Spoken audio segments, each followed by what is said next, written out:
أعوذ بالله من الشيطان الرجيم بسم الله الرحمن الرحيم اهدنا الصراط المستقيم صراط الذين أنعمت عليهم غير المغضوب عليهم ولا الضالين آمين۔ ترجمہ، اہدنا الصراط المستقیم، اے اللہ ہمیں سیدھے راستے کی ہدایت دے دیجیے۔ صراط الذین انعمت علیہم، ان لوگوں کا راستہ جن پر آپ نے انعام کیا ہے، غیر المغضوب علیہم، ان کا راستہ نہیں جن پر آپ کا غضب ہوا، ولا الضالین، اور نہ ان کا راستہ جو گمراہ ہوئے۔ یہ قرآن سورہ فاتحہ کی آخری آیات ہیں۔ جیسے ہم تفصیل سے سن رہے ہیں کہ سورہ فاتحہ قرآن پاک کا خلاصہ ہے، اور پورے سورہ فاتحہ کا خلاصہ ایاک نعبد و ایاک نستعین۔ ابتدائی آیات میں اللہ کی حمد و ثنا ہے، اس درمیانی والی آیت میں اپنی بندگی کا اقرار و اعتراف ہے، اور آخری کی تین آیات میں ایک بہت اہم ترین دعا ہے، وہ ہدایت کی دعا ہے۔ اس کی تفصیل گزر چکی ہے۔ اب آگے بات یہ ہے کہ جب ہدایت کی دعا مانگی جائے تو ہر ایک کے ذہن میں یہ سوال پیدا ہوتا ہے کہ کون سا راستہ ہدایت والا راستہ ہے۔ اس زمانے کے اندر تو یہ معاملہ اور بھی زیادہ پیچیدہ ہو گیا۔ ہر شخص یہ کہتا ہے کہ میں جس راستے پر چل رہا ہوں وہی ہدایت والا راستہ ہے، وہی صراط مستقیم کا مصداق، اور اس طرح سے بے شمار راستے بن گئے، اور ہر راستے والا اپنے کو صراط مستقیم کا مصداق کہتا ہے۔ اب ایک عام آدمی کے لیے یہ معاملہ بڑا دشوار ہو گیا کہ وہ کس کی بات مانے اور کس کی بات کو ریجیکٹ کرے، کس کو تسلیم کرے اور کس کو تسلیم نہ کرے۔ اور آپ دیکھتے ہیں کہ اس وقت یہ کنفیوژن اتنا بڑھا ہوا ہے کہ جس کی وجہ سے بہت سارے لوگ گمراہ ہو رہے ہیں اور بہت سارے لوگ دین سے بیزار ہو رہے ہیں۔ اور یہ مرد حضرات میں بھی یہ صورتحال ہے اور خواتین میں بھی یہ صورتحال ہے۔ بہت ساری خواتین اس معاملے میں بہت کنفیوز ہیں۔ اللہ تبارک و تعالیٰ نے اسی نزاکت کے پیش نظر کہ اگر صرف یہ کہا جائے کہ سیدھے راستے کی ہدایت دیجیے، یہ دعا مانگنا سکھا دیا جائے، اور یہ وضاحت نہ کی جائے اور یہ پتہ نہ بتایا جائے کہ سیدھا راستہ کس طرف کو جانے والا راستہ سیدھا راستہ ہے، اگر اس کا ایڈریس نہ دیا جائے تو ہر کوئی اپنے راستے کو سیدھا راستہ کہنے لگیں گے۔ چنانچہ یہ بہت ضروری تھا کہ ڈیسٹینیشن اس کا ڈیسائیڈ ہو، کس راستے کو کہیں گے کہ کس جانب جانے والے راستے کو کہیں گے کہ یہ سیدھا راستہ ہے۔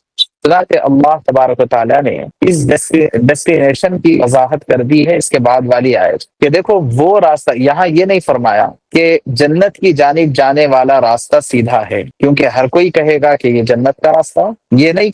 نہیں فرمایا کہ قرآن کی طرف جانے والا راستہ یہ سیدھا راستہ ہے، یہ نہیں فرمایا کہ احادیث کی طرف جانے والا راستہ یہ سیدھا راستہ ہے، بلکہ سیدھے راستے کا پتہ بتانے کا جب وقت آیا تو اللہ تبارک و تعالیٰ نے ان لوگوں کا پتہ دے دیا، ان اپنے نیک بندوں کا پتہ بتا دیا جو نیک بندے سیدھے راستے پر چل رہے ہیں، اور فرمایا سیدھا راستہ کون سا راستہ ہے؟ صراط الذین انعمت علیہم، اے اللہ ہمیں ان لوگوں کے راستے پر چلائیے جن پر آپ نے انعام کیا ہے۔ اس سے کئی چیزوں کے سلسلے میں وضاحت مل گئی۔ سب سے پہلی وضاحت اس سے یہ ملتی ہے کہ میرا اپنا سوچنا اور میری اپنی تحقیق کافی نہیں ہے کسی بھی راستے کو صراط مستقیم کہنے کے لیے، بلکہ مجھے سب سے پہلے کسی بہتر سے بہتر آدمی کو اپنا گائیڈ اور اپنا رہبر و رہنما بنانا پڑے گا، جن کی رہبری میں اور جن کی رہنمائی میں ہم سمجھ سکیں گے کہ سیدھا راستہ کون سا ہے۔ کیونکہ اگر رہبری کی بات نہ ہوتی اور کسی شخصیت کو رہبر بنانے کی بات نہ ہوتی تو اس سے زیادہ واضح بات کیا ہو سکتی تھی کہ اللہ یہ فرما دے کہ تم نے ہدایت مانگی ہے اور پوری کتاب ہدایت ہم نے اتار دی ہے، یہ کتاب پڑھتے جاؤ اور ہدایت حاصل کرتے جاؤ، یہ کہہ دیتے بات ہی ختم ہو گئی۔ لیکن اللہ نے یہاں پر فرمایا ان لوگوں کا راستہ جن پر اللہ نے انعام کیا ہے۔ اب پھر ایک سوال پیدا ہوگا کہ ابھی بھی ابہام باقی ہے، وضاحت ابھی بھی پوری نہیں ہوئی۔ چنانچہ اس ابہام کو دور کرنے کے لیے قرآن پاک کی ایک دوسری آیت پیش کی جاتی ہے۔ غالباً سورہ نساء میں اللہ نے فرمایا اولئک الذین انعم اللہ علیہم من النبیین والصدیقین والشہداء والصالحین، وہ لوگ جن پر انعام ہوا ہے وہ کون لوگ ہیں؟ وہ صدیقین ہیں، وہ شہداء ہے، انبیاء ہے اور صالحین۔ انبیاء، صدیقین، شہداء اور صالحین، یہ صفات رکھنے والے لوگ وہ ہیں جن کو ہم اپنا رہبر اور رہنما بنا سکتے ہیں۔ اس زمانے کے اندر اگر ہم دیکھیں تو ہمارے سامنے کوئی نبی تو ہے نہیں جن کو دیکھ کر کے ہم اپنی زندگی کو ریکٹیفائی کریں، اور صدیقین اور شہداء کون ہیں وہ ہمیں پتہ نہیں ہے، لیکن صالحین ہر زمانے میں، ہر علاقے میں آسانی کے ساتھ دستیاب ہوتے ہیں۔ وہ لوگ جن کی زندگی شریعت و سنت کے مطابق ہو، انہیں دیکھ کر کے ہمیں یہ اندازہ لگتا ہو کہ یہ اپنی زندگی کے اکثر کاموں میں شریعت و سنت کا لحاظ کرتے ہیں، خلاف شرع ان کی زندگی نہ ہو، خلاف مروت ان کی زندگی نہ ہو، سچائی کے خوگر ہوں، انصاف کے خوگر ہوں۔ ایسے لوگ جو اپنے اندر ایسی اچھی عادتیں رکھتے ہیں کہ وہ خلاف شرع کاموں میں مبتلا نہیں ہیں اور عام طور پر سنت کا لحاظ رکھتے ہیں، بس یہ لوگ ہیں صالحین۔ یہ صالحین کی صحبت اختیار کرنا اور صالحین سے ملے جلے رہنا اور ان سے اپنے روابط و تعلقات کو استوار رکھنا یہ کافی ہے۔ اب یہ کیسے پتا چلے کہ صالحین میں کون ہیں جو شریعت و سنت کے مطابق چلتے ہیں؟ اس کے لیے تمام ہی اداروں کی اپنی اپنی تحقیقات ہوتی ہیں اور اپنے اپنے طریقے کو شریعت و سنت کے مطابق بنا کر کے پیش کیا جاتا ہے، لیکن ہم عام طور پر اس کو سمجھانے کے لیے بس اتنا کہتے ہیں کہ بھئی وضاحت کے ساتھ دیکھ لو کہ کس کی زندگی تمہیں ایسی لگ رہی ہے جس کو دیکھ کر کے تم سمجھ سکتے ہو کہ یہ شریعت ہے، یہ شخص با شرع ہے، اور اس کی زندگی میں سنتیں نظر آ رہی ہو، وہ قرآن کو جانتا ہو، وہ احادیث مبارکہ کو جانتا ہو، وہ فقہ اور شریعت کو جانتا ہو۔ ایسا نہ ہو کہ کسی کا کوئی اور پروفیشن ہے اور وہ قرآن اور حدیث میں رائزنی کرنے لگ جائے، کسی کا کوئی اور آکوپیشن ہے اور وہ قرآن اور حدیث کا ماہر اپنے آپ کو بتانے لگ جائے، کسی کی کوئی اور فیلڈ ہے اور وہ جو ہے اپنے آپ کو قرآن و حدیث کا اور اسلام کا اسکالر بتانے لگ جائے۔ وہ یہ تو کامن سینس کے بھی خلاف ہے کہ وہ شخص جس کا اوڑھنا بچھونا اور اس کی مصروفیات، اس کی تعلیم و تربیت سب کسی ایک مخصوص پیرائے میں، مخصوص انداز میں، مخصوص ماحول میں ہوئی ہے، جس کے نتیجے میں وہ گریجویشن کمپلیٹ کیا ہے، اور اب کچھ لوگوں نے ان کے اوپر اعتماد کر کے کچھ مسائل پوچھنا شروع کیا، تو ادھر ادھر سے کچھ مسائل بتا کر وہ اپنے آپ کو یہ کہیں کہ میں اسکالر ہوں، تو ظاہر بات ہے کہ یہ تو کامن سینس کے بھی خلاف۔ جس طرح ہر معاملے میں ہم رابطہ کرتے ہیں اس فیلڈ کے ماہر کا، ایسے ہی ہماری ذمہ داری ہوتی ہے کہ دین کے معاملے میں بھی ایسے شخص کا انتخاب کریں اور ایسے لوگوں کو اپنی نظر میں رکھیں، ان کا نمبر اپنے فون میں رکھیں، ان سے ملاقات اور ان کے ساتھ رابطے اور تعلق کا اہتمام رکھیں جن کا اوڑھنا بچھونا قرآن و حدیث ہے۔ وہ قرآن پڑھتے ہیں، وہ قرآن پاک پڑھاتے ہیں، قرآن پاک کے پڑھانے اور اس کی اشاعت کی محنتوں کے اندر لگے ہوئے ہیں، وہ احادیث کو پڑھا رہے ہیں، احادیث پڑھ رہے ہیں، اور احادیث دوسروں کو پڑھانے کی محنتوں میں اور اس کو پھیلانے کی محنتوں میں لگے ہوئے ہیں، درس حدیث، درس قرآن کے حلقے چلا رہے ہیں، اور لوگوں کو دین سے جوڑنے کے لیے مختلف سرگرمیاں اور مختلف کوششیں وہ انجام دے رہے ہیں، اور اسی طرح دینی خدمات کے اندر وہ لگے ہوئے ہیں۔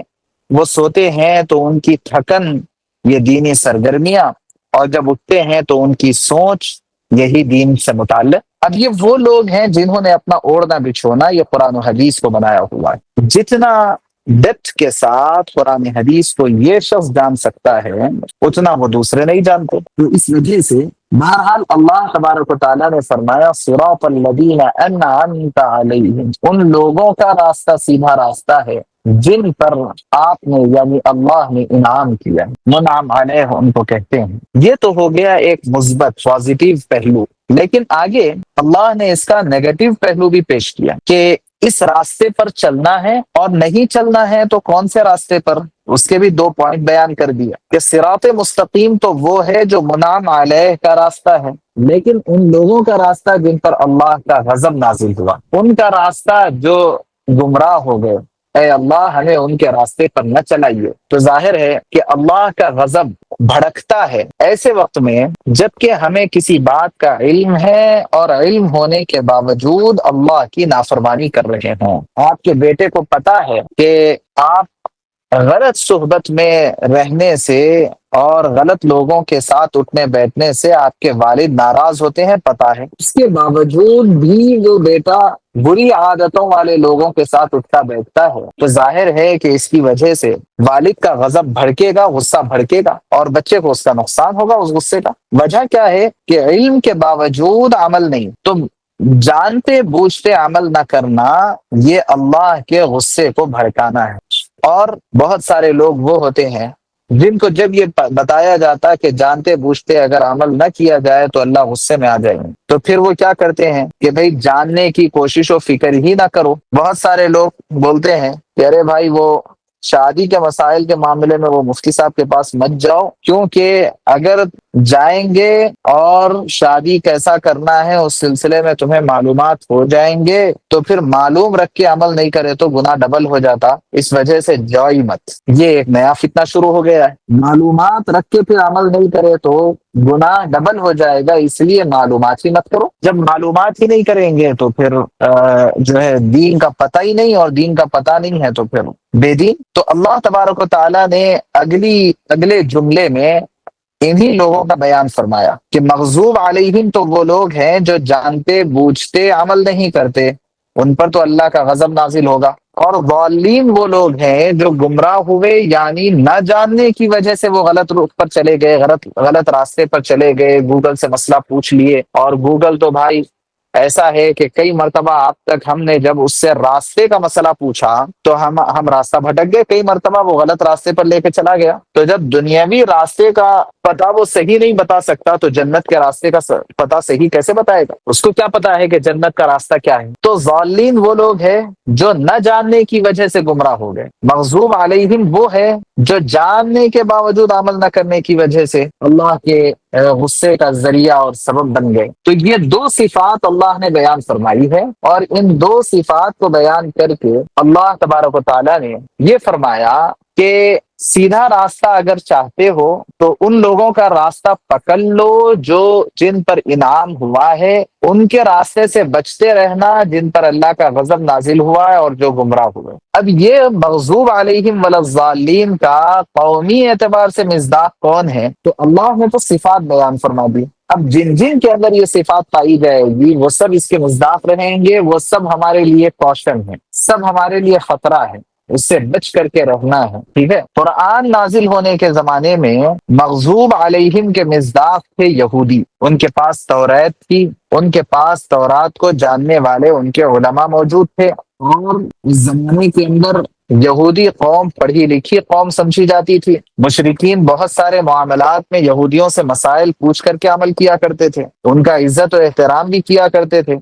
اور وجہ یہ تھی کہ ان کے پاس معلومات تھی، ان کے پاس علم تھا، لیکن اس علم کے باوجود بھی انہوں نے عمل نہیں کیا، اللہ کا غضب ان کے اوپر نازل ہوا، وقتاً فوقتاً بڑے غیر معمولی عذابات آتے ہیں، اور آج تک یہ صورتحال بنی ہوئی ہے۔ دوسری صفت اللہ نے بیان فرمائی ضالین، گمراہ۔ یہ دراصل عیسائی لوگ، عیسائیوں کی خصوصیت یہ تھی کہ ان کے پاس جہالت تھی، ناواقفیت تھی، اور وہ ناواقفیت کی وجہ سے غلط راستے پر چلے جایا کرتے۔ اللہ تبارک و تعالیٰ نے یہاں پر یہودی اور عیسائی کا لفظ استعمال نہیں فرمایا، بلکہ وہ ایک اہم ترین صفت کو بیان فرما دیا، جس صفت اور جس بیماری کی وجہ سے یہودیوں کے اندر بھی خرابی پیدا ہوئی،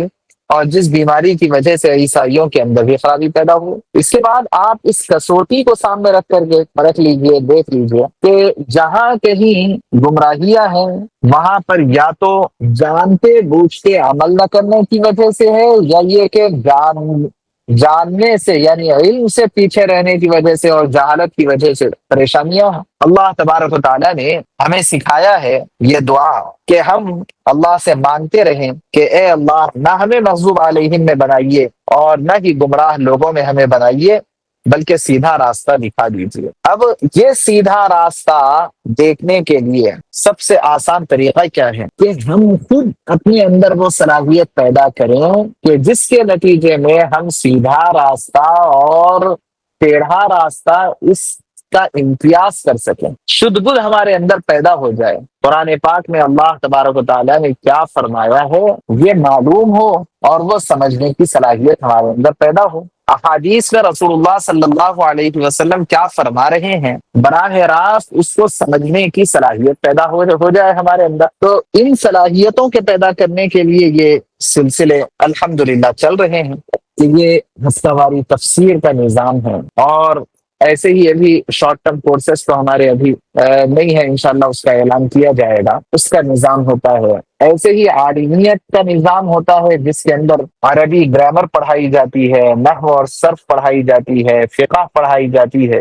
اور ایسے ہی قرآن پاک اس کے ترجمے اور تفسیر کے ساتھ احادیث مبارکہ پورے صحاح ستہ بخاری مسلم ترمذی ابو داؤد ابن ماجہ نسائی یہ ساری کتابیں، تاکہ ہمارے اندر یہ صلاحیت پیدا ہو کہ ہم سمجھ سکیں کہ کیا ہے شریعت، کیا ہے احادیث سے مسائل کیسے نکالے جاتے ہیں، قرآن پاک سے مسائل کا استنباط کیسے ہوتا ہے۔ اور ظاہر ہے کہ جب ہم مختلف فنون کو حاصل کیے ہوئے ہیں اور پتہ نہیں کیا کیا جانتے ہیں، کتنے کتنے لینگویجز پر ہم کو کمانڈ ہے، اگر قرآن اور حدیث کا ہمیں پتہ نہ رہے تو پھر ہم اللہ کو کیا منہ دکھائیں گے، قبر میں کیا جواب دیں گے کہ اتنی زندگی کہاں کھپا کے آئے ہیں، اس کا جواب ہمارے پاس کیا ہوگا۔ اس لیے ہمارے لیے یہ بڑا بہترین موقع ہے کہ ابھی نئے سیمسٹر چونکہ شروع ہونے والے ہیں اور ان قریب شاید ایک آدھ ہفتے میں اس کی کاروائیاں ساری مکمل ہو جائے گی، تو آپ لوگ کوشش کریں کہ خود بھی اور دوسروں کو بھی توجہ دلا کر کے آپ اس میں حصہ لیں اور اپنی زندگی کو بنانے کے لیے کچھ نہ کچھ وقت